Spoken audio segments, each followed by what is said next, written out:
ஹல்லேலூயா. வலது கரத்தை உயர்த்தி சொல்லுமே, ஹல்லேலூயா ஹல்லேலூயா. எல்லாரும் வலது கரத்தை உயர்த்துவோமே முழு பலத்தோடு கூட. ஹல்லேலூயா. ஆண்டு முழுவதும் நடத்தின ஆண்டவருக்கு மகிமையாய் நம்ம நன்றி செலுத்துவோம். ஹல்லேலூயா. கர்த்தர் நல்லவர், கர்த்தர் நல்லவர், கர்த்தர் நல்லவர். இந்த இடத்துல நான் கடந்த நாட்களில் சொன்னபடிதான் இந்த இடத்துல நிற்பது தேவனுடைய சுத்த கிருபை. என்றைக்கோ மரித்து போயிருக்க வேண்டிய என்னையும் என் இனத்தையும் என் குடும்பத்தையும் இந்த இடத்துல கர்த்தர் கொண்டு வந்திருக்கிறார். கர்த்தருடைய சுத்த கிருபையே. ஹல்லேலூயா. இதே ஊரை சார்ந்த என்னுடைய மூதாதையர் இன்றைக்கு ஸ்தோத்திரம் இல்லை என்றாலும் நான் ஒன்று சொல்ல முடியும், ஸ்தோத்திரம் தேவ திட்டத்தின்படி ஊழியனா இங்க வந்து நிற்கிறதற்கு தேவன் கிருபை பாராட்டி இருக்கிறார். எல்லாம் தேவ தயவு. சனிக்கிழமை ரொம்ப பிரயோஜனமா இருந்துச்சுன்னு சொல்றவங்க நல்லா கை வைத்து காட்டுங்க. தேவன் மகிமையடையட்டும். நான் என்ன பேசுனேன்? கீழ்ப்படிதல். அந்த வசனத்தை மீண்டும் வாசிக்க முடியும் கேட்கிறேன். 1 சாமுவேல் புத்தகம் 15ஆம் அதிகாரம். 1 சாமுவேல் புத்தகம் 15ஆம் அதிகாரம். கொஞ்ச நேரம் இருக்கு, ஒரு 45-50 நிமிடம் ஸ்தோத்திரம் கர்த்தருடைய வார்த்தையை தியானிப்போம். ஸ்தோத்திரம். 1 சாமுவேல் புத்தகம் 15ஆம் அதிகாரம் 22ஆம் வசனத்தை மைக்கில் வாசினா கொஞ்சம் நல்லா இருக்கும். 1 சாமுவேல் புத்தகம் 15ஆம் அதிகாரம் 25ஆம் வசனம்.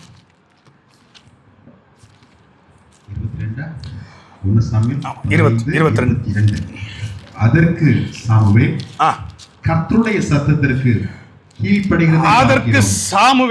கர்த்தருடைய சத்தத்திற்கு கீழ்ப்படிதலை பார்க்கிறோம். சர்வாங்க தகனங்களும் பலிகளும் கர்த்தருக்கு பிரியமாயிருக்குமோ பலியை பார்க்கிலும் கீழ்ப்படிதலும் ஆட்டுக்கடாக்களின் நினத்தை பார்க்கிலும் செவி கொடுத்தல் உத்தமம். இன்றைக்கு நான் பேசக்கூடிய வார்த்தை செவி கொடுத்தல். கடந்த நாட்களில் சனிக்கிழமை வராதவர்களுக்காய் கொஞ்சம் அதை தொட்டு விடும்படியா என்போடு கேட்கிறேன். 1 சாமுவேல் புத்தகத்தில் நம்ம வாசித்த இதே வேத வார்த்தையில கீழ்ப்படிதலை குறித்து சவுலுக்கு ஏன் இவ்வளவு அழுத்தமாக சொல்லப்பட்டது என்றால், ஏன் சவுலுக்கு இவ்வளவு அழுத்தம் திருத்தமாக சொல்லப்பட்டது என்றால், 12ஆம் அதிகாரத்திலே அங்க அவனை ராஜாவாக ஏற்படுத்தும் போது அங்க சில காரியங்களை கட்டளையாக அவனுக்கு அறிவிக்கப்படுகிறது, சொல்லப்படுகிறது. வாசிங்க 22ஆம் வசனம். சாரி 12ஆம் அதிகாரம் 14ஆம் வசனம்.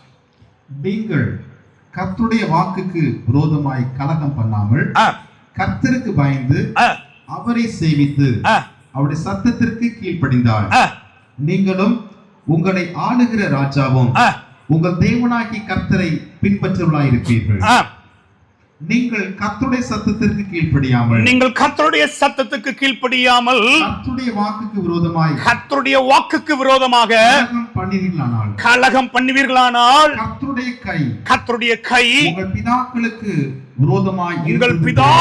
விரோதமாய் இருந்தது போல உங்களுக்கு விரோதமாய் இருக்கும் என்று சொல்லி உபாகமம் புத்தகம் 11ஆம் அதிகாரத்தில் அங்கே சில வசனங்களை தொட்டு காண்பித்து, ஏன் தரித்திரம், ஏன் கடன், ஏன் இல்லாமை, ஏன் சேமிப்பு, கர்த்தருடைய கரமல்லவா நம்மை நெருக்குகிறது, கர்த்தருடைய கரமல்லவா நம்மை சந்திக்கிறது என்று சொல்லி சில ஆசீர்வாதங்கள், கீழ்ப்படிதல் மூலமாக வரக்கூடிய ஆசீர்வாதங்களை உங்களுக்கு நான் சுட்டி காட்டினேன். வேதத்திலே அழகாக ஆபிரகாம் என்ற ஒரு புருஷனை 12ஆம் அதிகாரத்திலே அழைத்தார் ஆண்டவர்.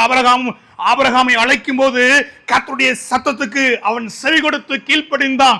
கீழ்ப்படியும் போது ஆபிரகாமுக்கு வாக்குத்தத்தங்களை கொடுத்து கர்த்தர் ஆசீர்வதித்தார். ஹல்லேலூயா. 12ஆம் அதிகாரத்தில் வாக்குத்தத்தம் நிறைவேறினதா? சொல்லுங்க.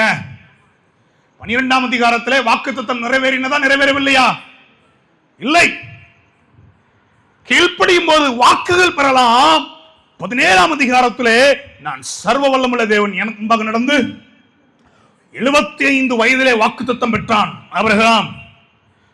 99 வயதிலே எச்சரிப்பு பெறுகிறான். 17:1 வாசிங்கள். 17:1. ஆபிராம் 99 வயதான போது கர்த்தர்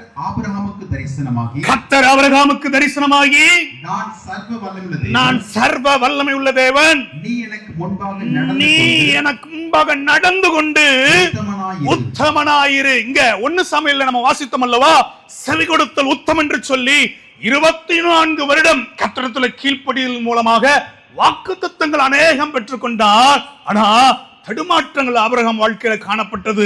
99 வயதிலே நீ எனக்கு முன்பாக நடந்து உத்தமனாயிரு என்பதை கர்த்தர் சொன்னார். 21ஆம் அதிகாரத்திலே அங்கு சோதிக்கப்படும் போது 21, 22 அதிகாரங்களில் அங்க வாசிக்கும் போது ஆபிரகாமை கர்த்தர் எந்த அளவாய் நேசித்து நடத்தினார் என்றால் 22ஆம் அதிகாரம் 1ஆம் வசனத்திலே 22ஆம் அதிகாரம் 1ஆம் வசனத்திலே கர்த்தர் ஆபிரகாமை சோதித்தார் என்று சொல்லி வாசிக்கிறோம். அதே 22ஆம் அதிகாரத்திலே அதுல பின்பகுதி 16, 17, 18 வசனங்கள்ல கீழ்ப்படுகிறதின் மூலமாக 18ஆம் வசனத்தை வாசிங்க.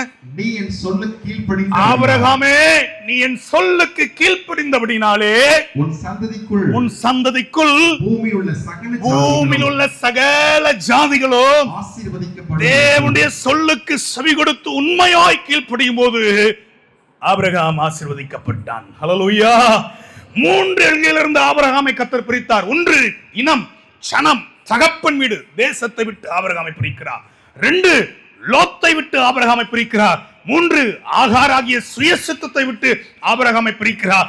பிரித்த பின்பே ஆபிரகாமை ஆசீர்வதித்தார் என்பதை வேதத்தில் நாம் ஆழமாக பார்க்க முடியும். அன்றைக்கு கீழ்ப்படிதலை குறித்து நான் சனிக்கிழமை பேசும்போது இதெல்லாம் கொஞ்சம் சுட்டி காட்டி சில ஆசீர்வாதங்கள் ஏன் தவற விடுகிறோம், ஏன் வாழ்க்கையில வெறுமை, என்னுடைய பிழைக்கு நானே காரணம், நானே என்னுடைய கீழ்ப்படியாமே என்னுடைய ஆசீர்வாதங்களை சுதந்திரித்துக் கொள்வதற்கு தடையாய் இருக்குது என்பதை நாம் அன்றைக்கு அர்ப்பணிப்போடு கூட சென்றோம். இன்றைக்கு மீண்டும் வாசிப்போம். 1 சாமுவேல் புத்தகம் 15ஆம் அதிகாரம் 22ஆம் வசனத்திலே செவி கொடுத்தல். எல்லாரும் சேர்ந்து சொல்லுமே அந்த வசனத்தை, எல்லாரும் சேர்ந்து கூட வாசிப்போமே. 22ஆம் வசனம். அதற்கு சாமுவேல், கீழ்ப்படிவதை பார்க்கிலும் சர்வாங்க தகனங்களும் பலிகளும் கர்த்தருக்கு பிரியமாயிருக்குமோ, பலியை பார்க்கிலும் கீழ்ப்படிதலும் ஆட்டுக்கடாக்களின் நனத்தை பார்க்கிலும் செவி கொடுத்தல் பலியை பார்க்கிலும் கீழ்ப்படிதலை விரும்பின ஆண்டவர். இதுல 4 தலைப்பு இருக்கு. கீழே இருக்கிறது எனக்கு பேச வாய்ப்பு இல்லை. நீங்கள் அதை தியானித்துக் கொள்ளுங்கள். ரெண்டகம் பண்ணுகிறது. இன்றைக்கு சபையிலே குடும்பங்களுக்குள்ளே பிரிவினை பண்ணக்கூடியவர்கள் பெருகிவிட்டார்கள்.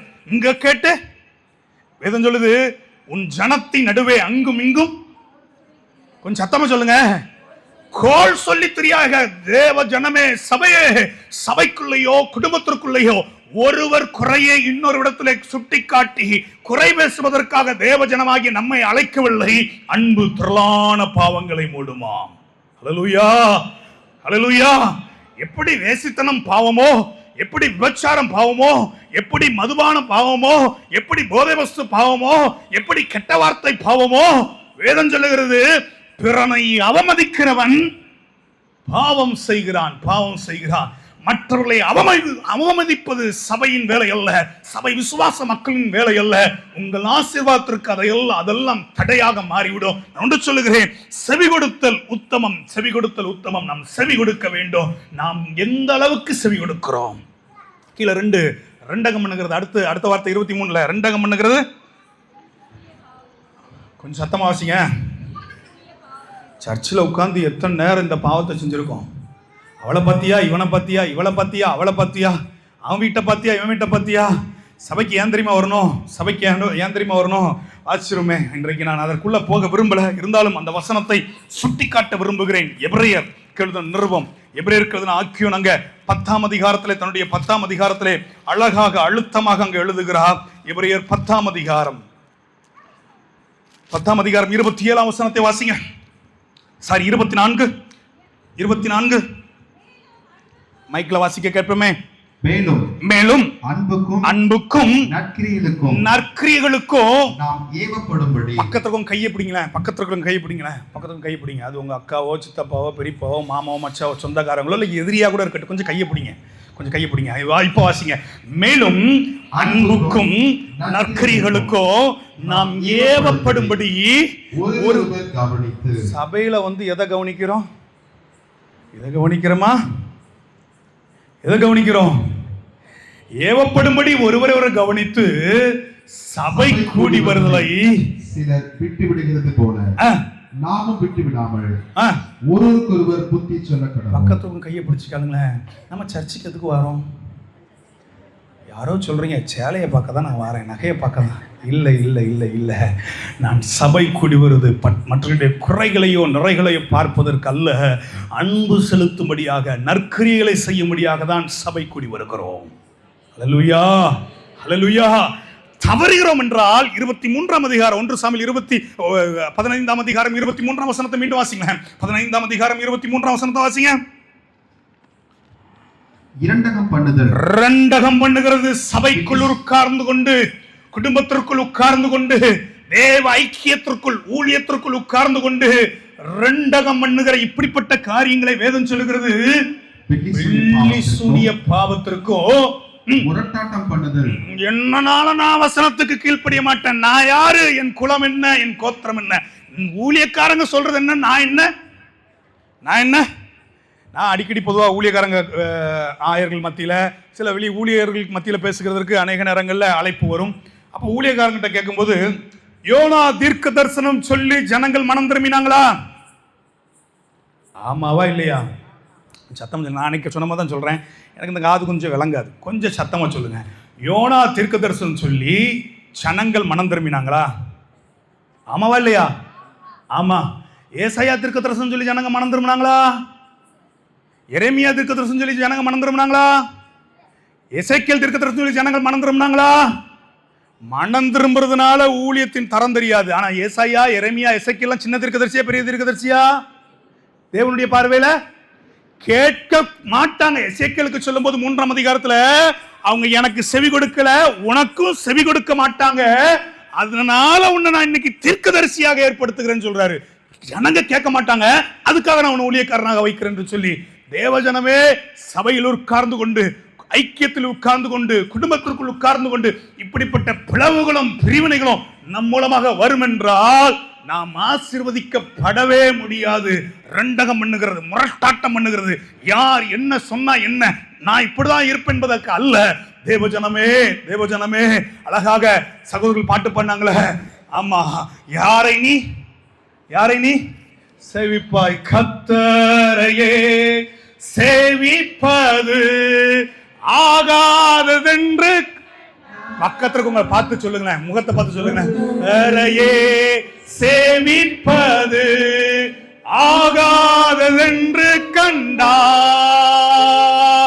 யாரை நீ சேவிப்பாய் என்பதை இன்றே தீர்மானம் செய்வா.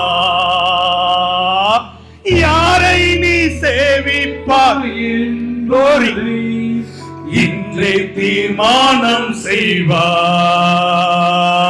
நானும் என் வீட்டாருமோ வென்றால் கர்த்தரையே சேவிப்போ. நீயும் சேவிப்பாயா? நீயும் சேவிப்பாயா? இப்படிப்பட்ட ரெண்டகம் பண்ணக்கூடிய காரியங்களை பேசுகிறதுக்கு நான் இன்னைக்கு வரல.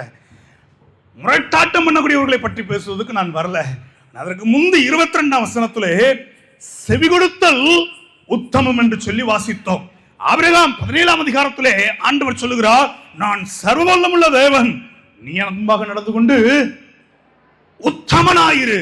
எவ்வளவு பெரிய பரிசுத்தமானாயிருந்தாலும் சரி, உத்தம குணத்திலே செவி கொடுக்கக்கூடிய காரியங்களிலே அநேகர் தவறி விடுகிறார்கள், அநேகர் இடறி விடுகிறார்கள்.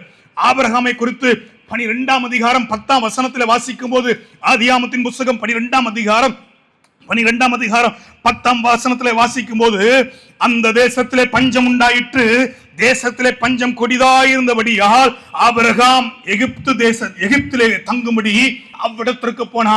இந்த 12ஆம் அதிகாரத்திலே இதற்கு முந்தின 9 வசனங்கள் நீங்க வாசிக்கும் போது, ஒரு தேசத்தை விட்டு இன்னொரு தேசத்துக்கு ஆபிரகாமை குறித்து வாசிக்கும் போது வாசிங்களேன். 8ஆம் வசனத்தை வாசிங்க. பின்பு அவன் அவ்விடம் விட்டு பெயர்ந்து பெத்தேலுக்கு கிழக்கே இருக்கும் மலைக்கு போய், பெத்தேல் தனக்கு மேற்காகவும் ஆயீர் கிழக்காகவும் இருக்க கூடாரம் போட்டு, அங்கே கர்த்தருக்கு ஒரு பலிபீடத்தை கட்டி, கர்த்தருடைய நாமத்தை எங்கெல்லாம் இடம்பெயர்ந்து போகிறானோ ஆபிரகாம் கர்த்தருக்கு பலிபீடம் கட்டி கர்த்தரை தொழுது கொண்டான். எகிப்துக்கு போகும்போது கர்த்தரிடத்தில் கேட்கவும் இல்லை. அவன் பஞ்சத்தை பார்த்து, தேசத்திலே வறுமையை பார்த்து, எப்படி மோவாப் தேசத்துக்கு நகோமியின் குடும்பங்கள் சென்று இழந்தார்களோ, கணவனை இழந்தாள், பிள்ளைகளை இழந்தாள், தனித்தவளாய் மாறினாள். அவள் சொல்லும் போது ரூத்தின் புத்தகத்தில் சொல்லுகிறார், கர்த்தர் என்னை கசக்க பண்ணினார். நீங்கள் என்ன நகோமின்னு சொல்லாதீங்க, மாறான்னு சொல்லுங்க. கர்த்தர் குறித்த எல்லையில நிற்காதபடினாலே அந்த குடும்பம் எந்த அளவுக்கு இழப்புகளை ஏற்படுத்தினது என்பதை நம்ம பார்க்க முடியும். பெத்தேல் என்பது அப்பத்தின் வீடு, பெத்தேல் என்பது ஆசீர்வாதத்தின் எல்கை. அங்க பஞ்சம் வந்ததுனால வேதத்திலே கட்டளையின்படி பழைய ஏற்பாட்டு நியமத்தின்படி தேசத்திலே பஞ்சம் இருந்தால் கர்த்தரை நோக்கி பார்க்க வேண்டும். கர்த்தரை நீங்கள் நோக்கி பார்க்கும்போது கர்த்தர் உங்கள் தேசத்திலே மழையை வர்ஷிக்க பண்ணுவார் என்றுதான் நியமம். ஆனா அந்த குடும்பம் பஞ்சத்தை பார்த்து ஒரு முடிவெடுத்து தேசத்தை விட்டு மோவாப் தேசத்துக்கு போனாங்க. அதே போல் இங்க வாசிக்கிறோம் 10ஆம் அதிகாரத்திலே அத்தேசத்திலே வாசிங்க 10ஆம் வசனத்துல 12:10 தேசத்திலே பஞ்சம் உண்டாயிற்று. தேசத்திலே பஞ்சம் கொடிதா இருந்தபடினால பஞ்சத்தை பார்த்து செவி கொடுக்க மறந்த ஆபிரகாம். எச்சரிப்போடு சொல்லுகிறேன், வாழ்க்கையில சூழ்நிலையை பார்த்து முடிவெடுக்காதீங்க. காற்றையும் கடலையும் அடக்கி ஆளுகிற ஆண்டவரை நீங்களும் நானும் ஆராதிக்கிறோம். ஹல்லேலூயா, ஹல்லேலூயா, ஹல்லேலூயா. 16:2 எகிப்துக்கு போனதுனால என்ன வந்துச்சு சொல்லுங்க? 16:2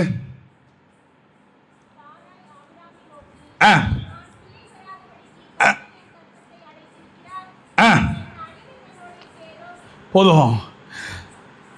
கர்த்தருடைய சொல்லுக்கு கீழ்ப்படியாததுனாலே ஆகார் உள்ளே வந்தாள். ஆபிரகாமுடைய தடுமாற்றங்களை பார்க்கிறோம். அதனாலதான் 17ஆம் அதிகாரத்தில் நான் சர்வவல்லமுள்ள தேவன் ஆபிராமா இருந்தான், அங்கதான் ஆபிரகாமாய் கர்த்தர் மாற்றுகிறார். அல்லேலூயா, அல்லேலூயா. இதற்கு அடுத்த அதிகாரத்தில் தான் அவனை மாற்றுகிறார். அது மாத்திரமல்ல, மோசே செவி கொடுக்க மறந்தான். என்னாகமத்தின் புஸ்தகத்திலே 20ஆம் அதிகாரம், என்னாகமத்தின் புஸ்தகம் 20ஆம் அதிகாரம் 1ஆம் வசனத்திலே மோசேயின் சகோதரி மரிக்கிற சம்பவத்தை அங்கு வாசிக்கிறோம்.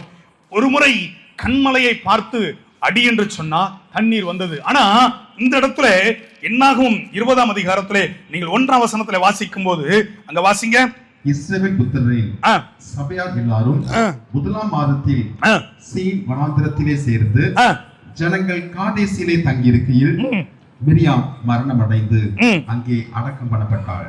போதும். இங்க மோசேயின் நாட்கள்ல மிரியாம் மோசேயின் சகோதரி தீர்க்கதரிசி. ஆசாரிய குடும்பத்திலே ஒருவர் அடக்கம் பண்ணப்பட்டு மரித்த சடலத்தை ஆசாரியன் தொடுவான் என்றால் அந்த ஆசாரியன் தீட்டுப்பட்டவனாக காணப்படுவான். 7 நாள் சுத்திகரிப்பின் முறைமையின்படி அவன் விலக்கி இருக்க வேண்டும். எதையும் பரிசுத்தமானதை தொடக்கூடாது. அதனால அடுத்த வசனத்தில் அங்க தண்ணீர் பஞ்சம் உண்டாகிறது.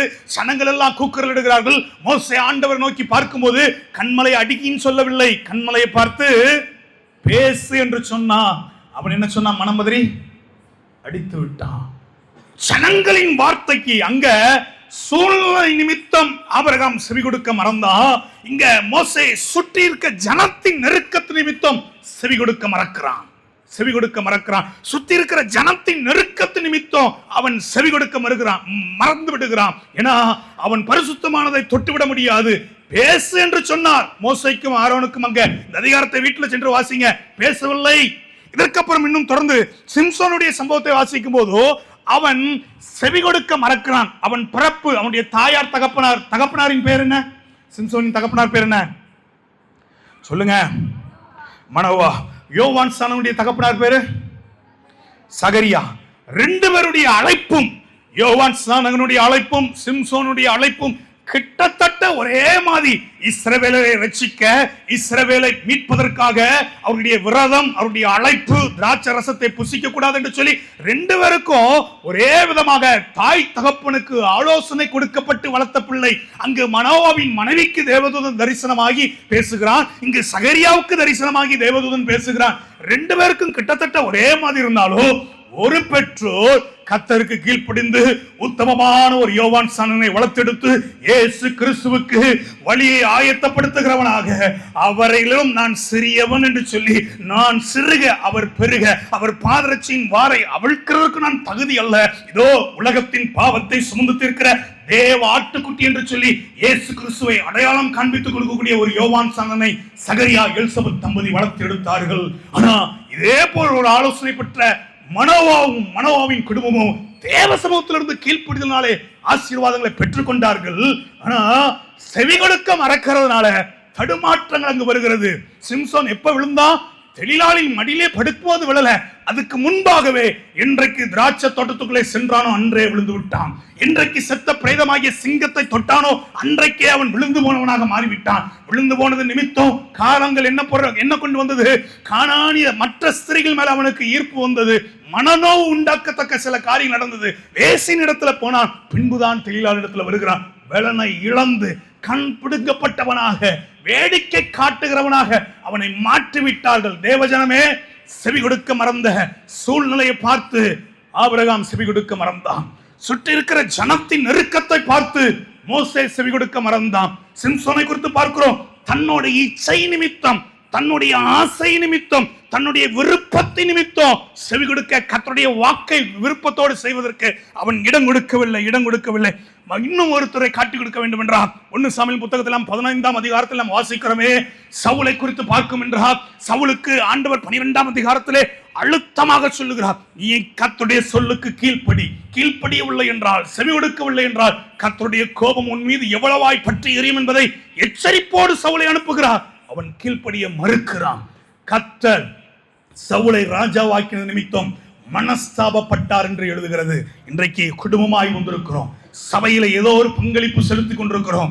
ஏதோ ஒரு குடும்பமாய் நம்ம அல்ல, கிறிஸ்துவின் குடும்பமாய் இந்த ஆலய வளாகத்தில் உட்கார்ந்து கொண்டிருக்கிறோம். ஒரே இரத்தத்தால் மீட்கப்பட்டவர்களாய் நீங்கள் நானும் உட்கார்ந்து கொண்டிருக்கிறோம். கீழ்ப்படிதல் மூலமாக வாக்கு தத்தங்களை பெற்றுக் கொண்டோம். வாக்கு தத்தங்கள் நிறைவேறினதா? பக்கத்துல கேள்விக்குறிதான். நிறைய பேருடைய வீட்டுல வாக்குத்தத்த வசனங்கள் எல்லாம் தொங்கப்பட்டிருக்கோம்.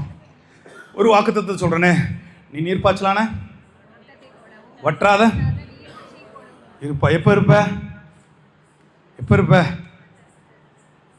இருப்ப பசி. 58 அதிகாரம் ஏசாயா 58 அந்த வார்த்தை இருக்கு. 58:11, பசி உள்ளவனுக்கு உன் ஆகாரத்தை பகிர்ந்து கொடுக்கும் போது அல்லவா நீ வற்றாத நீரூற்றை போல இருப்ப. துரத்துண்ட சிறுமையானவர்களை சேர்த்துக் கொள்ளும் போது அல்லவா நீ வற்றாத நீரூற்றை போல இருப்ப. தேசத்திலே சிறுமியானவர்களை, பஞ்சத்திலே வாடி தவிக்கிறவர்களை நீ நினைக்கும் போது அல்லவா நீ வற்றாத நீரூற்றை போலவோ நீர்ப்பாய்ச்சலான தோட்டத்தை போலவோ. வேதத்திலே சொல்லப்பட்ட வாக்கு தத்தங்கள் அத்தனையும் கட்டளைக்கும் கற்பனைக்கும் உட்பட்டதே. ஆண்டவருடைய கட்டளைக்கு கீழ்ப்படியும் போதுதான் வாக்கு தத்தங்கள் நிறைவேறும். பொதுவாக சிறு பிள்ளைகளுக்கு நாம் அழுத்தமாக சில வசனங்களை சொல்லிக் கொடுப்போம். குறிப்பா துன்மார்க்கருடைய, பாவிகளுடைய, பரியாசக்கார, கர்த்தருடைய வேதத்தில் பிரியமாய் இருந்தாதான் பின்பாக இருக்கக்கூடிய ஆசீர்வாதங்களை சுதந்திரிக்கிறதற்கு. ஏதோ பிரியமாய் இருந்து கொண்டு துன்மார்க்கருடைய ஐக்கியத்தில் இருந்து கொண்டு அல்ல, துன்மார்க்கருடைய ஐக்கியத்தை விட்டு கர்த்தருடைய வேதத்திலே பிரியமா இருக்கிறவர்களை தான் கர்த்தர் ஆசீர்வதிப்பார். அல்லேலூயா. கட்டளைகளுக்கு உட்பட்டதே வாக்குத்தத்தங்கள் என்பதை நம்ம மறந்து விடக்கூடாது. வாக்குத்தத்த அட்டைகளை ஆசையாக எடுக்கிறோம், நல்லது. வாக்குத்தத்தங்களை வாங்கி செவிட்டிலே மாற்றுகிறோம், நல்லது. என்ன செய்தால் நம்ம பாட்டு பண்ணுமே, நன்மையான ஈவுகளை தேவாதி தேவன் தந்தா, நன்மையான ஈவுகளை தேவன் தந்தா, கீழ்ப்படிந்தே அவர் சத்தம் கேட்டு சாட்சியாய் ஜீவிப்பாயா. இதை நம்ம இப்படி பாடுவோமே, கீழ்ப்படிந்து அவர் சத்தம் கேட்டு சாட்சியாய் ஜீவிப்பேன் என்று சொல்லி பாடுவோமே. அப்படியே வலது கரத்தை உயர்த்தி, கீழ்ப்படிந்தே அவர் சத்தம் கேட்டு சாட்சியாய் ஜீவிப்பேனா, நானும் என் வீட்டாருமோ வென்றாம் கர்த்தரையே சேவிப்போ, நீயும் சேவிப்பாயா, நீயும் சேவிப்பாயா. பெரிய பரிசுத்தவான்கள் ஆபிரகாம், மோசே, சிம்சோன், சவுல் போன்றவர்கள் தடுமாற்றங்களில் விழுந்து விட்டார்கள். நான் ஒன்று சொல்லுகிறேன், நீங்களும் நானும் விழாதபடிக்கு கர்த்தர் இந்த வருஷ கடைசியில கிருபையை கொண்டு தாங்க வேண்டும். ஹல்லேலூயா, ஹல்லேலூயா. எத்தனை பேர் நான் இன்னும் செவி கொடுப்பேன்றவங்க? எத்தனை பேர் கர்த்தர் பேசி கொண்டிருக்கிறார்? கை வைத்து காட்டுங்களேன். எங்கூட கர்த்தர் பேசுறான்றவங்க, நான் இன்னும் செவி கொடுப்பேன். தொடர்ந்து வாசிங்க. செவி கொடுப்பதினால் வரக்கூடிய ஆசீர்வாதம் 28ஆம் அதிகாரம், உபாகமம் 28ஆம் அதிகாரம், உபாகமம் 28ஆம் அதிகாரம் 1ஆம் வசனத்தை வாசிக்கும்படி அன்போடு கேட்கிறேன். இன்று நான் உனக்கு விதிக்கிற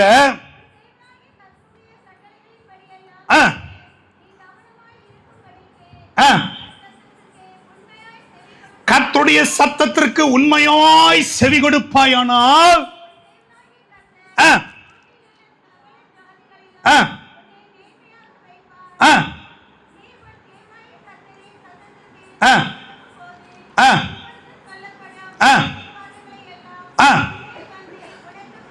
தேவஜனமே, கீழே இருக்க வாக்கு தத்தங்களுக்கு முக்கியத்துவம் கொடுக்கிறேன்னா மேல இருக்கிற இந்த 2 வசனத்தை நம்ம மறந்து விடுகிறோம்.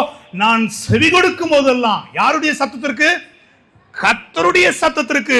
தேவன் அங்கலாய்ப்போடு கூட அங்க சொல்லுகிறார், நீ என் சத்தத்துக்கு செவி கொடுத்தா இந்த ஆசீர்வாதங்கள் எல்லாம் கிட்டத்தட்ட 14 வசனத்துல அநேக ஆசீர்வாதங்களை எழுதியிருக்கிறார். 15ஆம் வசனத்தை வாசிங்க. 15ஆம் வசனத்தை வாசிங்க. இன்று நான் உனக்கு விதிக்கிற உன் தேவனாய் கர்த்தருடைய எல்லா கற்பனையின்படியும் கட்டளையின்படியும் நடக்க கவனமாயிருக்கிறதற்கு அவர் சத்தத்திற்கு செவிகொடாதே அவர் சத்தத்துக்கு செவிகொடாத போனா இப்போது சொல்லப்படும் சாபங்கள் எல்லாம் வந்து தேவஜனமே, ஒரு எச்சரிப்போடு கூட, ஒரு சுத்திகரிப்போடு கூட இந்த நாளில் நாம் சொல்ல வேண்டும். ஆண்டவரே, உமது சத்தத்திற்கு கொஞ்சம் கீழ்ப்படிந்து கொஞ்சம் கீழ்ப்படியாமல் இல்ல, முழுமையாக கீழ்ப்படிய நான் என்னை அர்ப்பணிக்கிறேன். அல்லேலூயா, அல்லேலூயா. நான் உண்மையாய் கீழ்ப்படியும் போது மேல 14 வசனங்கள்ல சொல்லப்பட்ட அத்தனை ஆசீர்வாதங்களான கர்த்தர் நம்மை ஆசீர்வதிக்கிறதற்கு சில நேரங்கள்ல கனவீனமாய் நாம் நடத்தப்படலாம். நமக்கு மேல அதிகாரிகள் மத்தியில, நம்முடைய எஜமான்கள் மத்தியில கனவீனமாய் நடத்தப்படலாம். ஒன்று சொல்லுகிறேன், வேதம் சொல்லுகிறது, உன் முரட்டு குணமுள்ள எஜமானுக்கும் கீழ்ப்படிந்து அடங்கி இருந்தான் வேதம் சொல்லுகிறது. நான் ஒன்னு சொல்லுவேன், நாம் கர்த்தருடைய வாக்குக்கு செவி கொடுக்கிற பிள்ளைகளா இருந்தால் வேதவசனம் சொல்லுகிறது, பூமியிலே அவனுடைய புகழ்ச்சி அவராலே வரும், அவராலே வரும். ஆண்டவர் தான் நம்மை புகழ வேண்டும். நான் அன்றைக்கு காண்பித்து கொடுத்தேன் அல்லவா, அதை கூட மறுபடியும் வாசிச்சிருமே. 1 சாமுவேல் புத்தகம் 1 சாமுவேல் புத்தகம் 2ஆம் அதிகாரம் 6-7 வசனத்தை வாசிங்க. 1 சாமுவேல் புத்தகம் 2ஆம் அதிகாரம் 6-7 வசனம். கர்த்தர் கொல்லுகிறவரும், கர்த்தர் யாரா? கொல்லுகிறவரும் உயிர்ப்பிக்கிறவருமாயிருக்கிறார். அவரே பாதாளத்தில் இறங்கவும் அதிலிருந்து ஏறவும் பண்ணுகிறவர். கர்த்தர் தரித்திரம் அடைய செய்கிறவரும் வாழ்க்கையில ஐஸ்வர்யம் ஆண்டவரத்திலிருந்து வருகுதுன்னு நம்புற நம்ம வாழ்க்கையில இன்னைக்கு இருக்கிற தரித்திரமும் தேவன் அனுமதித்தபடியே இருக்கு என்பதை நம்ம மறுத்து விடக்கூடாது. நான் செவி கொடுக்க மறப்பதினால் இந்த தரித்திரம், நான் கீழ்ப்படிய மறுக்கிறதுனால இந்த தரித்திரம், நான் ரெண்டகம் பண்ணி திரிகிறதுனால, முரட்டு குணத்தோடு காணப்படுகிறதுனால இந்த நெருக்கமும் இன்னல்களும் என் வாழ்க்கையில வருகிறது. தேவஜனமே, இன்றைக்கு நாம் கர்த்தருக்கு செவி கொடுக்கிறதற்கு நாம் நம்மை ஆயத்தப்படுத்திக் கொள்வோம். நீதிமொழிகளின் புத்தகம் எல்லாருக்கும் நன்கு தெரிந்த வசனம். 1ஆம் அதிகாரம் நீதிமொழியின் புத்தகம் 1ஆம் அதிகாரம் 33ஆம் வசனத்தை வாசிங்க. எனக்கு செவி கொடுக்கிறவன் எவனோ அவன் வீக்கணமின்றி வாசம் பண்ணி ஆபத்திற்கு பயப்படாமல் அமைதியாயிருப்பான். எனக்கு செவி கொடுக்கிறவர்கள். ஆனா அதே நீதிமொழிகள்ல 25ஆம் வசனத்துல வாசிங்க. 24 இருந்து 23 இருந்து வாசிங்க. மைக்ல வாசிங்க. 23 இருந்து வாசிங்க. என் கடிந்து கொள்ளுதலுக்கு திரும்புங்கள். இதோ என் ஆவியை உங்களுக்கு அருளுவேன். என் வார்த்தைகளை உங்களுக்கு தெரிவிப்பேன். நான் கூப்பிட்டோம் நீங்கள் கேட்க மாட்டோம். இந்த பிச்சவளை ஊர்ல எத்தனையோ பரிசுத்தவான்கள் கன்வென்ஷன்ல பேசிட்டாங்க. இந்த ஊர்ல எத்தனையோ ஜாம்பவான்கள், நல்ல பெரிய ஊழியக்காரர்கள் அருமையான வார்த்தைகளை கொடுத்துட்டாங்க. ஆனா இத்தனை வார்த்தைகள் கேட்டோம், ஆலயத்தை குறித்திருக்கிற அலட்சியம், தேவ சமூகத்தை குறித்திருக்கிற அலட்சியம் நமக்கு இருக்கும் என்றால் நான் எச்சரிப்போடு கூட சொல்லுகிறேன். தொடர்ந்து வாசிங்க. தொடர்ந்து வாசிங்க. நான் கூப்பிட்டும் நீங்கள் கேட்க மாட்டோம் என்கிறீர்கள். நான் என் கையை நீட்டியும் கவனிக்கிறவன் ஒருவனும் இல்லை. என் ஆலோசனைகள் எல்லாம் நீங்கள் தள்ளி என் கடிந்து கொள்ளுதலை வெறுத்தீர்கள். வேதம் சொல்லுது, கடிந்து கொள்ளுதலை கேட்கும் காது ஞானிகளிடத்தில் உண்டு என்று சொல்லி தேவ சமூகத்தில் எச்சரிப்போடு வரும்போது தகப்பன் தான் நேசிக்கிற புத்திரனை சிட்சிக்கிறது போல கர்த்தர் உங்களிடத்தில் அன்பு கூறுகிறபடினால்தான் ஒரு எச்சரிப்பின் செய்தியை உங்களோடு கூட கர்த்தர் பேசிக் கொண்டிருக்கிறார். அல்லேலூயா. இங்க இருக்கிற நாவில உணர்கிறேன், இந்த சத்தத்தை கேட்கிற அநேகரை கர்த்தர் எச்சரித்துக் கொண்டிருக்கிறார். அடுத்தடுத்த வார்த்தைகளை தொடர்ந்து வாசிக்கலாம். தொடர்ந்து வாசிங்க. ஆகையால் நானும் உங்கள் ஆபத்து காலத்தில் நகைத்து நீங்கள் பயப்படும் காரியம் வரும்போது கை கொட்டி சிரிப்புன்னு சொல்றாரு. ஆகடியம் பண்ணுமென்றாரு. அடுத்த வார்த்தை, நீங்கள் பயப்படும் காரியம் புயல் போல் நீங்கள் பயப்படும் காரியம் வரும்போது, சுறாவளியை போல் உங்களுக்கு நேரிடும் போதும் நெருக்கமும் இடுக்கணும் உங்கள் மேல் வரும்போதும் ஆகடியம் பண்ணுவேன். அப்பொழுது அவர்கள் என்னை நோக்கி கூப்பிடுவார்கள், நான் மறு உத்தரவு கொடுக்க மாட்டேன். அவர்கள் அதிகாலையிலே என்னை தேடுவார்கள், என்னை காண மாட்டார்கள். அநேகர் ஜெபிக்கிறோம், நல்லதுதான். அநேகர் உபவாசிக்கிறோம், நல்லதுதான். தேவனை அள்ளும் பகலும் தேடுகிற, நல்லதுதான். ஆனா ஜெபத்திற்கு பதில் வந்ததா? வாழ்க்கையில எல்லா காரியங்களுக்கும் விடை வந்ததா? இல்லை.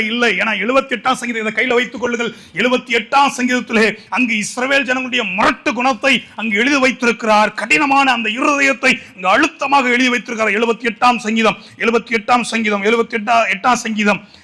28ஆம் வசனத்தை வாசிங்க. அவைகளை அவர்கள் பாளையத்தின் நடுவிலும் அவர்கள் கூடாரங்களை சுற்றிலும் இறங்க பண்ணினார். அவர்கள் புசித்து இச்சித்து காடையை கேட்கிறாங்க, என்ன உணவு? வானமன்னா வருஷிக்கிறார், தேவதூதர்களே போஜனத்தை கொடுக்கிறார். அதை மறுத்தாங்க.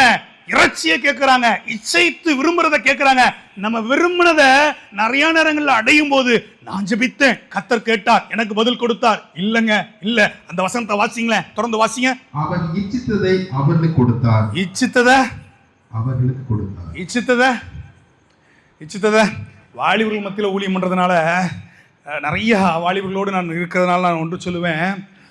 நிறைய பேர் என்கிட்ட கேட்பாங்க, அண்ணன் லவ் பண்ணுறது சொல்லுங்க, சரியா தப்பா? வேதம் சொல்லுது, பிறனுக்குரிய யாதொன்றையும். அப்போ அவன்கிட்ட சொல்லுவேன், எடா அது அடுத்த வீட்டு பிள்ளை, அது அடுத்த வீட்டு. லவ் மேரேஜில் எல்லாம் கர்த்தருடைய பட்டம் ஏதோ ஒரு விதத்தில் மறைமுகமாக இருக்கிறது எத்தனையோ குடும்பங்களை நான் பார்த்தது உண்டு. வேதத்திலையும் காண்பித்து கொடுக்க முடியும், யாக்கோபின் குடும்பத்திலையும் தாவீதின் குடும்பத்திலையும் காண்பித்து கொடுக்க முடியும். அது சிம்சோனுடைய வாழ்க்கையிலும் காணப்பட்டது. அந்த வாலிபர்களோடு இருக்கும்போது அவங்க கேட்பாங்க, அண்ணே செபிச்சேனே, ஆண்டவர் எனக்கு பதில் கொடுத்தார். 2 நாளைக்கு மேலே ஒரு பிள்ளைக்கு நான் கவுன்சிலிங் கொடுத்துருக்கும் போது சீட்டு போட்டு எந்த பையன் எடுத்தாலாம். ஓஹோ, ஆண்டவர் இப்படிலாம் வந்துட்டாரோ அப்படின்னு கேட்டேன். வசனத்துக்கு விரோதமாக உங்கள் அப்பா அம்மா பொறுப்பை நீ ஏமா கையில் எடுக்கிற? உங்கள் அப்பா அம்மா பொறுப்பை நீ ஏன் கையில் எடுக்கிற? அப்போ அங்கே சொல்லும்போது ஆண்டவர் சொல்லுகிறார், இச்சித்து கேட்டதை கொடுத்தார். தொடர்ந்து வாசிங்க. அவர்கள் தங்கள் இச்சையை வெறுக்கவில்லை, அவருடைய போஜனம் அவருடைய வாயில் இருக்கும் போதே கர்த்தர் அடிக்கிறார், கொளுத்தவர்களை சங்கரிக்கிறார். தொடர்ந்து வாசிங்க. தேவ கோபம் அவர்கள் மேல் எழும்பி அவர்கள் கொளுத்தவர்களை சங்கரித்து இஸ்ரவேலின் விசேஷித்தவர்களை மடிய பண்ணினார். இவையெல்லாம் குடும்பத்திலே அடிக்கடி மரணம், மீண்டும் மீண்டும் அகால விபத்துகள், அகால சோக சம்பவங்கள், கை வைக்கிறதெல்லாம் நஷ்டம், இழப்பின் மேல் இழப்போடு இருக்கிற தேவஜனமே, உங்களோடு கர்த்தர் பேசுகிறார். தொடர்ந்து வாசிங்க. அவர் செய்த அதிசயங்களை அவர்கள் நம்பாமல் பின்னும் பாவம் செய்தார்கள். ஆதலால் அவர்கள் நாட்களை விருதாகவும் அவள் வருஷங்களை வருத்தமாகவும் கழிய பண்ணுகிறார். 90ஆம் சங்கீதத்திலே மோசே இதை எழுதுகிறார். அங்கு அழுத்தமாக எழுதுகிறார், வெள்ளம் போல வாரிக்கொண்டு போகிறீர் ஆண்டவரே, நாங்கள் நித்திரை கொத்தவர்களை போல இருக்கிறோம், உமது கோபத்தில் நாங்கள் அழிந்து விடுகிறோம். அவன் சொல்லுகிறான், நாங்கள் எங்கள் வாழ்நாளெல்லாம் களி கூர்ந்து மகிழும்படி இந்த காலையில் எங்களை உமது கிருபையினால் திருப்தியாக்கோ. தேவரீ, எங்களை சிறுமைப்படுத்தின நாட்களுக்கும் துன்பத்தை கண்ட வருஷத்துக்கும் சரியா எங்களை மகிழ்ச்சியாக்கும். அங்கலாய்ப்போடு கூட ஆபத்தை உணர்ந்த ஒரு மோசே ஜெபிக்கிறான். இன்றைக்கு வந்திருக்கிற ஊரார் முழுமையாக ஒரு வேளை வராமல் இருக்கலாம், குடும்பத்துக்கு ஒருத்தர் 2 பேர் வந்திருக்கலாம். நான் தயவாக சொல்லுகிறேன், ஒரு மோசையை போல இந்த சபைக்காக, உங்களுடைய குடும்பங்களுக்காக நீங்க எழும்புங்க. ஆண்டவரே, என் குடும்பம், என் சபை, என் இனஜன பந்துக்கள், ஆண்டவரே, துன்பத்தை கண்ட வருஷங்களுக்கு சரியாய் மகிழ்ச்சியாக்கும்படியாக அவருடைய பாவங்களை கிருபையாய் மன்னித்தருளும் ஆண்டவரே. ஹல்லேலூயா. தொடர்ந்து நீங்க வாசிக்கும் போது வாசிங்க. 78ஆம் சங்கீதத்தை தொடர்ந்து வாசிங்க. 34 கொல்லும்போது மறுபடியும் அவர்களை அவர் கொல்லும்போது ஏற்கனவே அழிவு மறுபடியும் ஆண்டவர் நம்பாம மறுபடியும் கிரியை செய்றாங்க. அவர்களை அவர் கொல்லும்போது அவரை குறித்து ஆண்டவரை குறித்து விசாரிக்கிறாங்களாம். என் வாழ்க்கையில பிரச்சனை தீர்க்கிறதுக்கு சில நேரங்களில் சிலருக்கு தொழில் மீண்டும் மீண்டும் முடக்கம், குடும்பத்துல இழப்பின் மேல் இழப்பு, பிள்ளை வாழ்க்கையில உயர்வே இல்லை, மேன்மை இல்லை, பிரச்சனை பிரச்சனை பிரச்சனை பிரச்சனை பிரச்சனை. தயவாய் சொல்லுகிறேன், கர்த்தருடைய வார்த்தைக்கு செவிகொடுங்கள். அவர்கள் அவரை குறித்து விசாரித்து அவர்கள் திரும்பி வராங்க. எங்க வராங்க? ஆலயத்துக்கு வராங்க. நல்லாதான் இருக்கு. தேவனை அதிகாலமே தேடி அதிகாலமே தேடுறாங்க. தேவன் தங்கள் கண்மலை என்றும், தேவன் தான் கண்மலை என்றும், உன்னதமான தேவன் மீட்பர் என்றும் நினைவு கூர்ந்தாங்க. நல்லாதான் இருக்கு. ஆனாலும் அவர்கள் தங்கள் வாயினால் அவருக்கு இச்சகம் பேசி தங்கள் நாவினால் அவரிடத்தில் பொய் சொன்னார்கள். கர்த்தர் மனுஷன் முகத்தை பார்க்கிறான். கர்த்தரோ ஆண்டவருக்கு விரோதமா பேசி தப்பிக்க முடியுமோ? வெளியில வெள்ளையும் சொல்லியும் போட்டுட்டு, வெளியில புறாவை போல வேஷம் போட்டுட்டு, இருதயம் காக்கா போல இருக்கக்கூடாது. நான் தயவாக சொல்லுகிறேன், அவர்களை அவர் கொல்லும் போது அதிகாலையில தேடுறாங்க. கர்த்தர் தான் தங்கள் கண்மலை என்று அறிந்து கொள்ளுகிறாங்க, மீட்பர் என்று அறிந்து கொள்ளுகிறாங்க, இரட்சகர் என்று அறிந்து கொள்றாங்க. ஆனாலும் திரும்பி வந்த போதும் மனம் திரும்புறதுக்கு அவங்களுக்கு அவர்களுக்கு மனமே இல்லை. அவர்கள் இருதயம் அவரிடத்தில் நிலைவரப்படவில்லை. 37ஆம் வசனத்துல அவர்கள் இருதயம் அவரிடத்தில் நிலைவரப்படவில்லை. அவருடைய உடன்படிக்கையில் அவர்கள் உண்மையாயிருக்கவில்லை. ஹல்லேலூயா. எங்கெல்லாம் உடன்படிக்கை பண்ணுவோம்? திருமணத்தில் என்ன உடன்படிக்கை பண்ணுவோம்? வாழ்விலும் வாழ்ந்து கொண்டே இருக்கும் போதுமா. திருமண வாழ்க்கைனா வாழ்வு மட்டும் வராது, என்னதான் வரும்? தாழ்வு வரும். அது எங்க உடன்படிக்கை பண்றோம்? அந்த உடன்படிக்கையில எப்படி இருக்கிறோம்?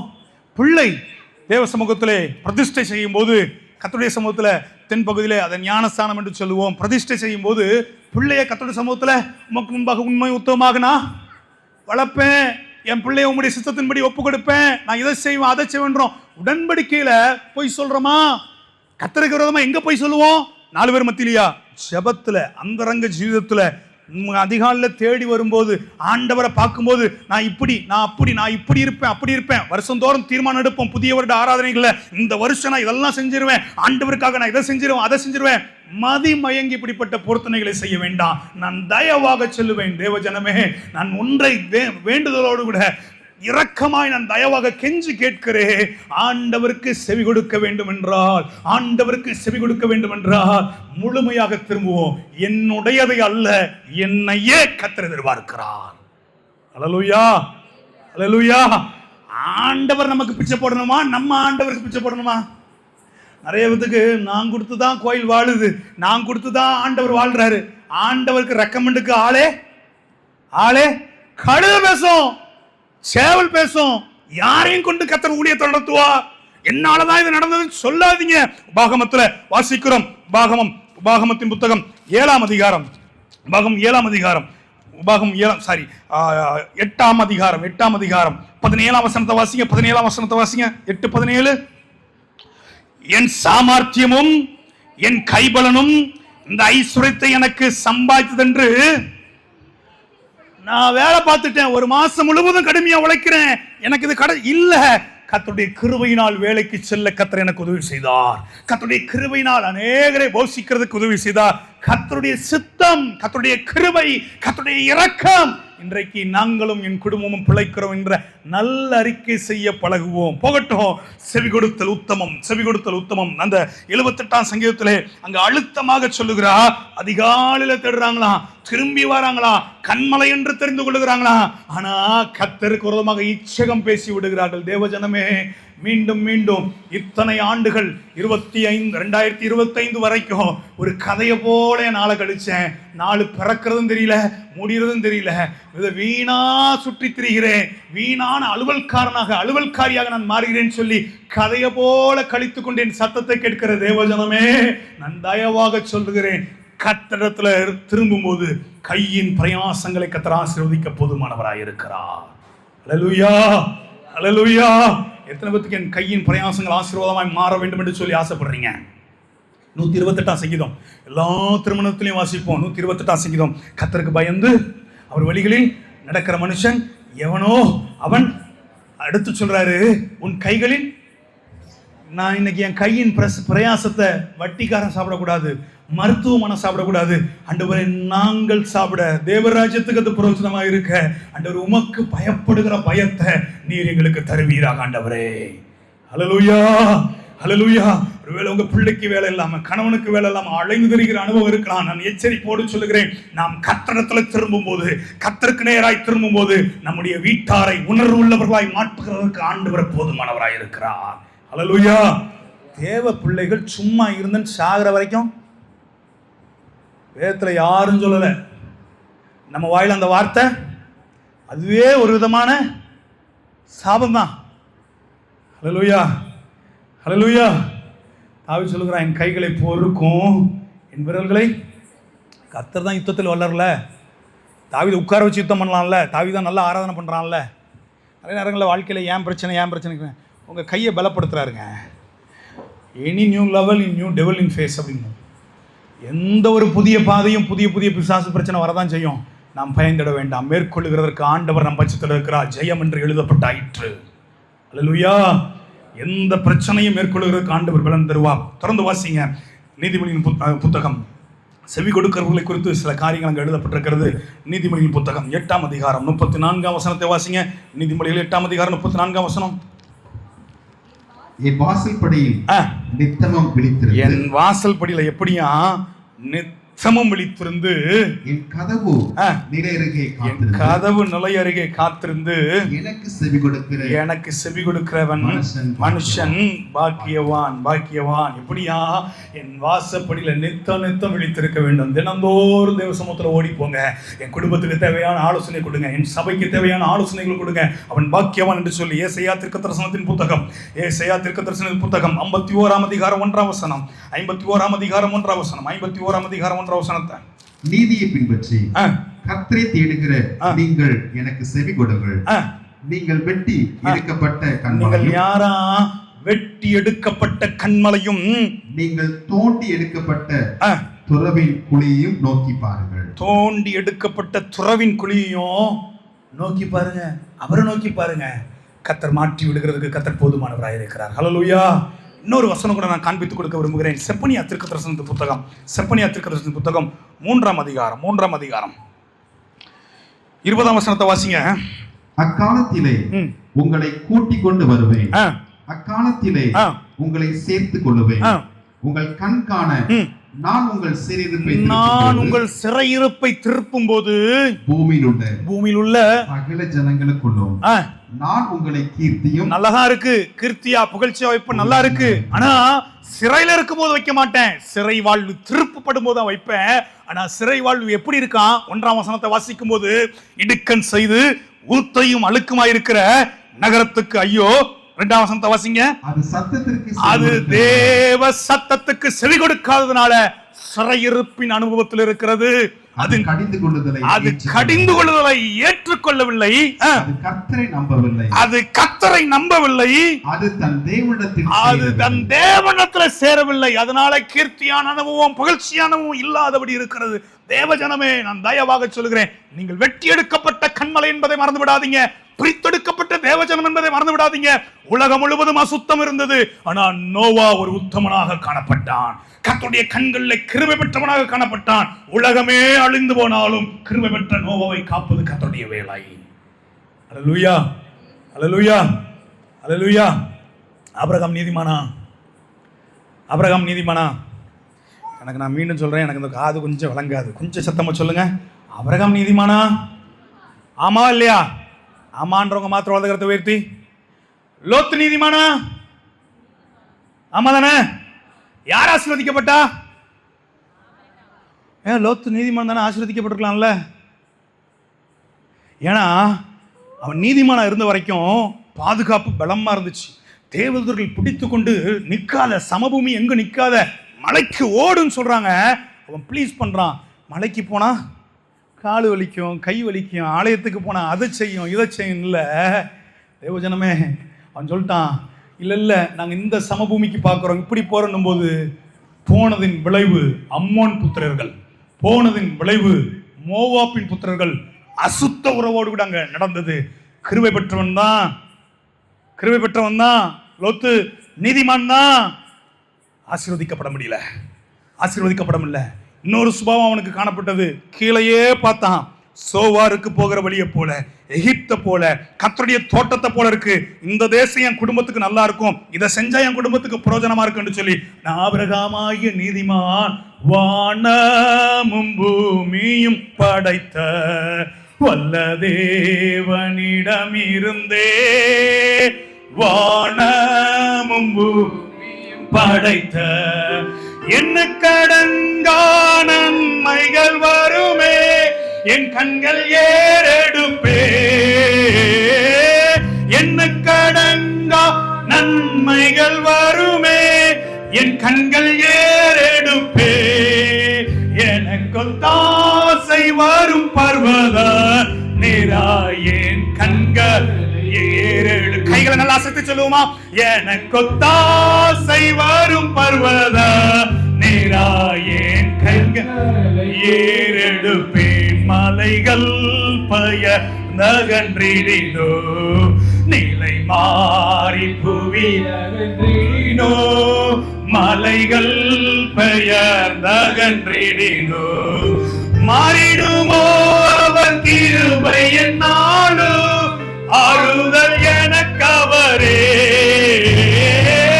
மாறிடுமோ அவர் கிருபை என்னாலும் ஆறுதல் எனக்கவரே. எனக்கு தாசை வரும் நேராயேன் கண்களை ஏறெடுப்பேன்.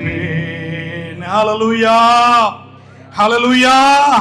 14ஆம் அதிகாரம், ஆதியாகமத்தின் புத்தகம் 14ஆம் அதிகாரம் 22, 23 வசனத்திலே அங்க ஆபிரகாமுடைய சூழ்நிலையை எழுதி வைத்திருக்கிறது. வாசிங்க 14ஆம் அதிகாரம்.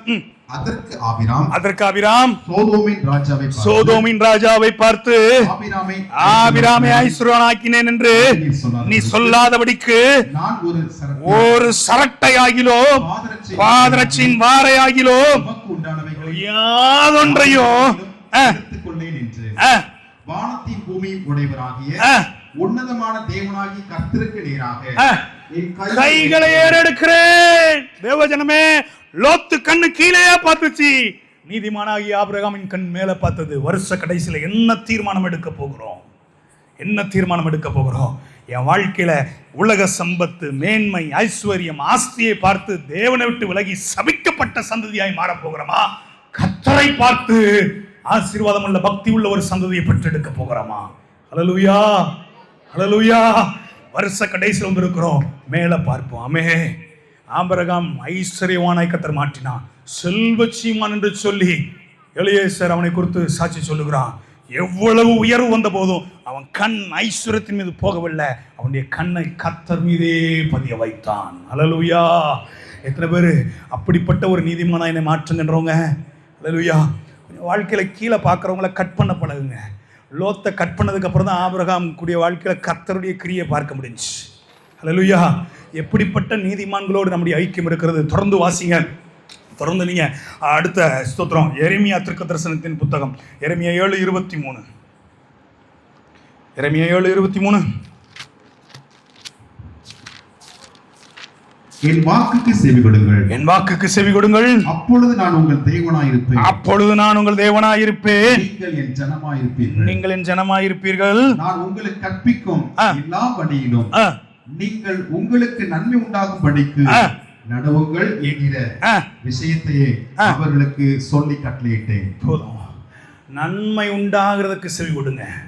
சூழ்நிலையை பார்த்து ஆபிரகாமை போல மாற்று இடத்தை தேடுகிறோமோ, இல்ல சனங்களை பார்த்து மோசே போல கோபங்களை வெளிப்படுத்துகிறோமோ, இல்ல மாம்ச இச்சையினால பீடிடப்பட்ட சிம்சோனை பார்த்து பதவி ஆசையிலே பேதலித்து திரிந்த சவுலை போல கீழ்ப்படியாமை என்ற பாவமும் செவி கொடுக்க முடியாத பாவமும் ரெண்டகம் பண்ணுகிறதும் முரட்டாட்டம் பண்ணுகிற அனுபவம் நமக்கு இருக்குமோ, இன்றைக்கு மனம் திரும்புவதற்கு நாம் நம்மை அர்ப்பணித்து விடுவோம். ஹல்லேலூயா.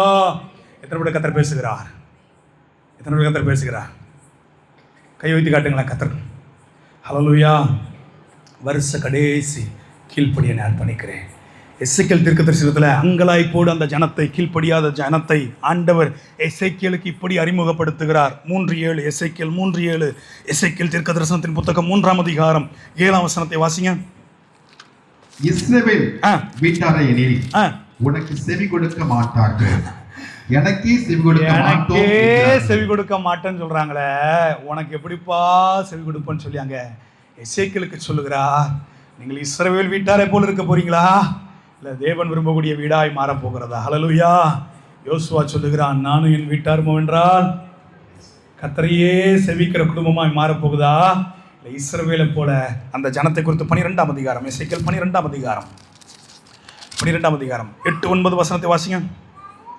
விடிய காலத்திலே கர்த்தருடைய வார்த்தை எனக்கு உண்டாகி, விடிய காலத்திலே கர்த்தருடைய வார்த்தை எசேக்கியேலுக்கு உண்டாகி, அவர் மனுபுத்திரனை கலக வீட்டாராகிய இஸ்ரவேல் வம்சத்தார், அவங்கள குறித்து சொல்லியிருக்கிறாரு, கலக வீட்டாராகிய இஸ்ரவேல் வம்சத்தார் உன்னை பார்த்து நீ செய்கிறது என்னவென்று உன்னை கேட்டார்கள் அல்லவா, இது எருசலேமில் இருக்கிற அதிபதியின் மேலும் அதன் நடுவில் இருக்கிற இஸ்ரவேல் வம்சத்தார் அனைவரின் மேலும் சுமரும் பாரம் என்று கர்த்தராகிய ஆண்டவர் உரைக்கிறார் என்று அவரிடத்தில் சொல்லு. போதும். 6ஆம் அதிகாரத்தில் வாசிக்கும் போது 6:5 வாசிக்கும் போது 6:5 நான் இஸ்ரவேல் புத்திரருடைய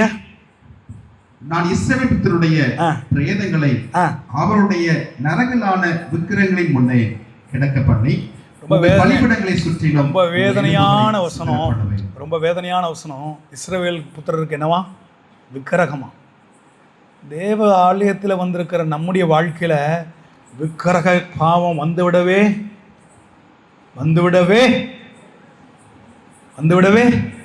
கூடாது. ஆனால் இஸ்ரவேல் வீட்டார் கலக வீட்டாராய் ஆண்டவருக்கு விரோதமாக பாவம் செய்கிறவர்களாக செவி கொடுக்க முடியாதபடி இருக்கிறாங்க. நான் ரொம்ப நம்ம ஊரை பற்றி ரொம்ப பாரத்தோடு அடிக்கடி நான் ஜெபிக்கிறது உண்டு. எத்தனையோ பரிசுத்தவான்கள் இன்னும் பின்னாடி 10 வருஷம் 20 வருஷத்துக்கு முன்னால் போனால் ஆனந்தஸ்ரா, வின்சென்ட் செல்வகுமார், எத்தனையோ உங்கள் ஊருக்கு நாங்கள் வரவே மாட்டோம்னு சொன்ன ஊழியக்காரங்களாம் எத்தனையோ பேர் போயிட்டாங்க. நான் ஒன்று சொல்லுகிறேன், எத்தனை ஊழியக்காரங்க வந்தாலும் கூட்டம் எவ்வளோதான் இருக்குது. பாதி பேர் இன்னைக்கு வீட்டில் உட்காந்து என்னத்தை தான் பார்க்குறாங்க. எவனோ ஆண்டவர் அருவருக்கிறவர்கள் நடிப்பதையும் அதை ஆசையாக பார்க்குறாங்க. நிறைய பேர் வீட்டில் டிவி பெட்டி விக்கிரகமாக இருக்கு. தேவஜனமே, வருஷ கடைசி உணர்வு வேண்டும், சுத்திகரிக்கப்பட வேண்டும், கர்த்தருடைய சமூகத்தில் நாம் திரும்ப வேண்டும். நான் செவி கொடுத்தால் என் குடும்பம் ஆசீர்வாதமாய் மாறிவிடும்.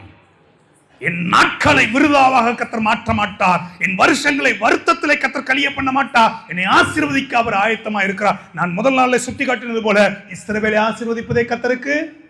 நாம ஆசீர்வாதமா இருக்கணும், நமக்கும். ஆனா ஆசீர்வாதமா இருக்கிறோமா? சமாதானம் என்னக்கூடிய ஆசீர்வாதம் இருக்குதா?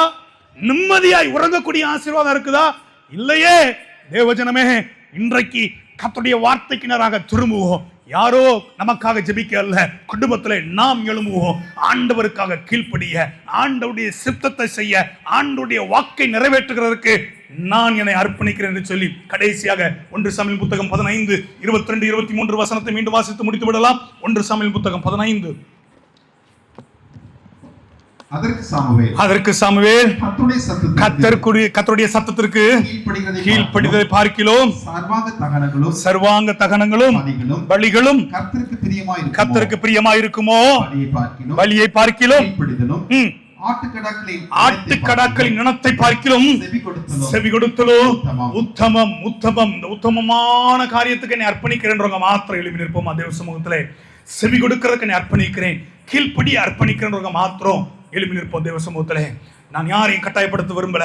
ஸ்தோத்திரம். உண்மையாய் நான் என்னை அர்ப்பணிக்கிறேன் என்று சொல்லி அவர்கள் மாத்திரம் எழுப்பி நிற்போம். ஆண்டவரே, கீழ்ப்படிய ஒப்பு கொடுக்கிறேன், செவி கொடுக்க ஒப்பு கொடுக்கிறேன். என்னை நீர் மாற்றம் என்று சொல்லி வானமும் பூமியும் படைத்த வல்ல தேவன். நான் யாரையோ பார்த்துட்டேன், நான் மன்னிச்சிருங்கப்பான்றவங்க மாத்திரம் வலது கரத்தை உயர்த்துங்க. வானமும் பூமியும் படைத்த எண்ணுக்கடங்கான நன்மைகள் வருமே, என் கண்கள் ஏறெடுப்பே. எண்ணுக்கடங்கான நன்மைகள் வருமே, என் கண்கள்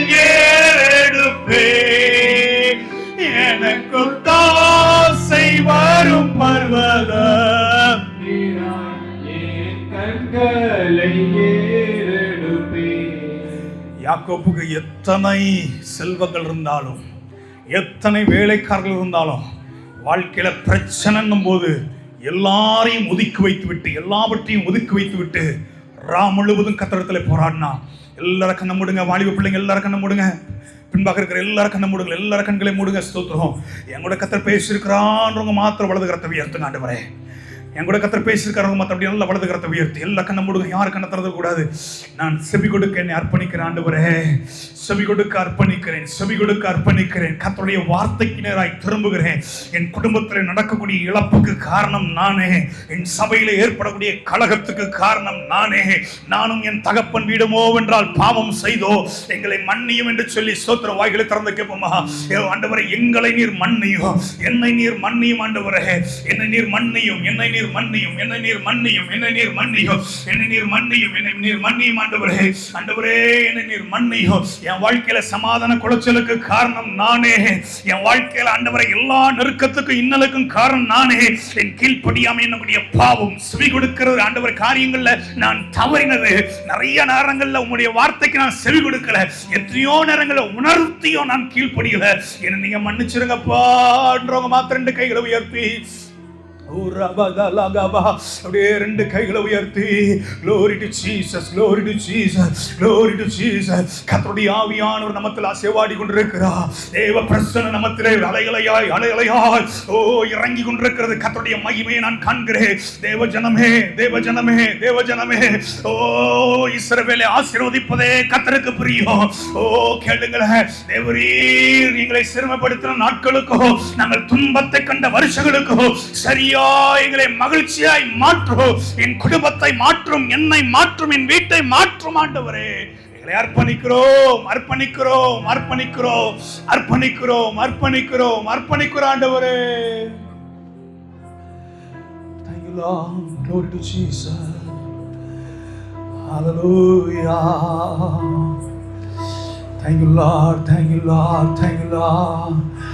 பாரும் தந்தையே, எந்த உள்ளத்தை யாரும் காணா உள்ளலங்கோலத்தை, பாரும் தந்தையே, எந்த உள்ளத்தை யாரும் காணா உள்ளலங்கோலத்தை, மனம் நொந்து மருளுகிறே, பரிசுத்தம் கெஞ்சு நம் மனநொந்து மருளுகிற ஆண்டவரே, உள்ள பாரங்களை கர்த்தர் அறிந்திருக்கிறீர். ஆண்டவரே, நமக்குள்ளே நீர் வாசம் பண்ணுங்க.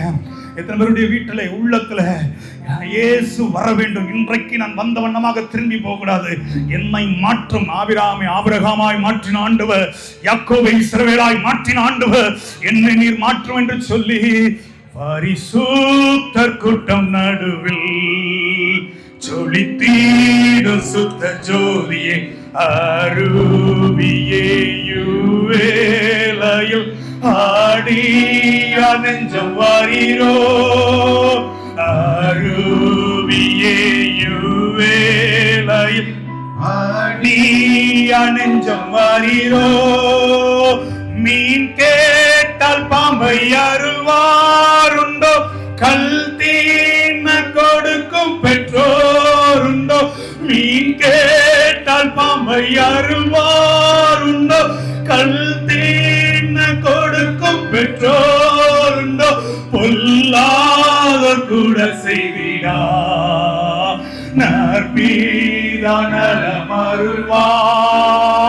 பொல்லாத கூட செய்திடா நற்பீதானலம் அருள்வா, பரிசுத்த கூட்டம் நடுவில் ஜொலித்தீடும் சுத்த ஜோதியே, அருவியே யுவேலையில் ஆடியா நெஞ்சம் வாரீரோ, அருவியே யுவேலையில் ஆடி நெஞ்சம் வாரீரோ. எங்களை அர்ப்பணிக்கிறோம். கொடுக்கிறோம் ஆண்டவரே, எங்களை ஒப்பு கொடுக்கிறோம் ஆண்டவரே. இந்த வருட இறுதியிலே தங்களை அர்ப்பணித்த ஒவ்வொருவரையும் கர்த்தர் அங்கீகரிப்பீராக. கர்த்தருடைய ஊழியனாய் வந்திருக்கிற ஜனத்தையும் ஊரையும் மனதார வாழ்த்தி ஆசீர்வதிக்கிறேன் ஆண்டவரே. கர்த்தர் தம்முடைய திருமுக பிரசனத்தை ஒவ்வொரு மீது வீச பண்ணும்படியா நான் ஜெபிக்கிறேன். கர்த்தர் வர்ஷிக்க நன்மைகளை வர்ஷிக்க பண்ணுங்க. கர்த்தருடைய கரம் கூட இருக்கட்டும் தேவனே.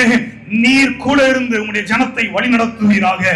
கீழ்ப்படிதலும் செவி கொடுத்தலும் ஒவ்வொரு நாளும் கர்த்தர் போதிப்பீராக. கர்த்தர் நடத்துங்க இயேசுவின் மூலம் பிதாவே. ஆமென், ஆமென், ஆமென்.